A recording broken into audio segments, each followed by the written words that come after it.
সবাই পরীক্ষা দিচ্ছে আর আমি এখানে। সবার উপরে মানুষ সত্য, তাহার উপরে নাই। কিন্তু এই বাণীটি যেন আজ কেবলই কাগজে বন্দী।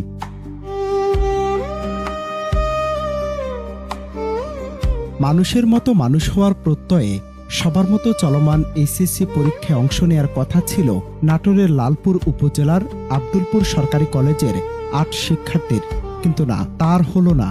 অভিযোগ, পরীক্ষার্থীদের কাছ থেকে নেয়া টাকা দিয়ে নিজের বাড়ির বাজার করেছিলেন অফিস সহকারী অমিত কুমার সরকার। পরে শিক্ষার্থীদের দেয়া সে টাকা জমা না দেয় চলমান এইচএসসি পরীক্ষায় অংশ নিতে পারেনি তারা। একবার ভাবুন তো, একজন মানুষের সামান্য লোভ আর একটি ভুলের কারণে এক মুহূর্তে থমকে গেল ৮ শিক্ষার্থীর জীবনের একটি গুরুত্বপূর্ণ অধ্যায়। এই দায় কার? উত্তর হয়তো আজও অজানা।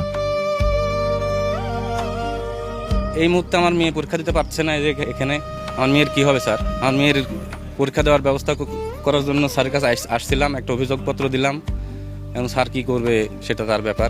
আমি চাই যে এই অমিত সরকার এই কলেজে না আর কোনো ছাত্রছাত্রীর সর্বনাশ করতে না পারে, এর সুষ্ঠু একটা বিচার চাই। ঘটনাটি ঘটেছে নাটোরের লালপুর উপজেলার আব্দুলপুর সরকারি কলেজে। বিজ্ঞান বিভাগের শিক্ষার্থী ইশরাত জাহান সূচি জানান, অনলাইনে ফর্ম পূরণে জটিলতা দেখা দিলে কলেজের অফিস সহকারী অমিত কুমার সরকার তার ফর্ম পূরণ করে দেওয়ার আশ্বাস দেন এবং এজন্য তার কাছ থেকে ৩৫০০ টাকা নেন। এরপর কয়েকদিন ধরে প্রবেশপত্র দেওয়ার আশ্বাস দিলেও পরীক্ষার আগের দিন থেকে ওই কর্মচারী কলেজে অনুপস্থিত ছিলেন। পরে জানা যায় সূচির ফর্মই জমা দেওয়া হয়নি। শুধু সূচি নন, এই অভিযোগ করেছেন আরো বেশ কয়েকজন শিক্ষার্থী। তো আমি কলেজে আইছি, সেই সময় অমিত সরকারের সেই লোক আমাকে বলেছে যে আজকের মধ্যে টাকা জমা দিতে হবে। পিয়ন, লাইব্রেরির পিয়ন, সে আমাকে বলেছে যে আজকের মধ্যেই টাকা জমা দিতে হবে, না হলে হবে না আমার কাজ। তো আমার তো কোনোভাবে আমাকে তো টাকা জমা দিতে হবে, না হলে তো আমি ফর্ম ফিল আপ করতে পারবো না। সেই জন্য আমি ওই স্যারের ভরসায় আমি টাকা দিয়ে গেছি।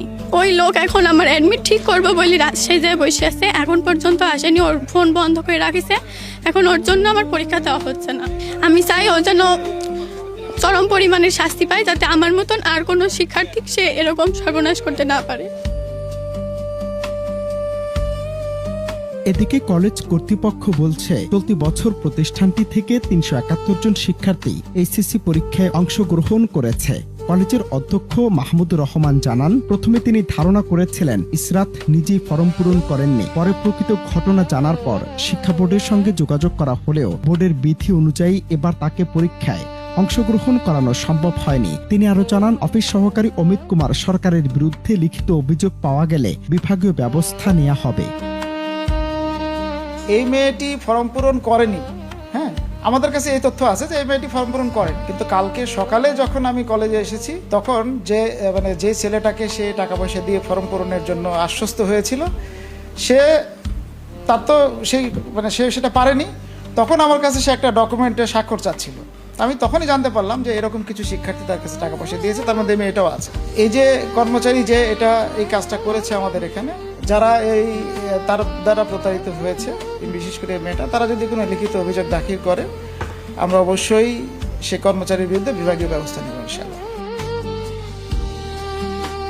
একজন শিক্ষার্থীর কাছে একটি বছর মানে শুধু ৩৬৫ দিন নয়, একটি স্বপ্ন, একটি ভবিষ্যৎ, একটি পরিবারের আশা। আর সেই স্বপ্ন যদি অন্য কারো অবহেলা, অনিয়ম আর লোভের কারণে ভেঙে যায়, তবে তার ক্ষতি কি শুধু টাকায় পূরণ সম্ভব? আজ নাটোরের এই ঘটনায় প্রশ্ন উঠেছে শুধু একজন কর্মচারীর বিরুদ্ধে নয়, পুরো ব্যবস্থাপনার জবাবদিহিতা নিয়েও। অনন্ত হাসান মাসুদ, বাংলা টিভি।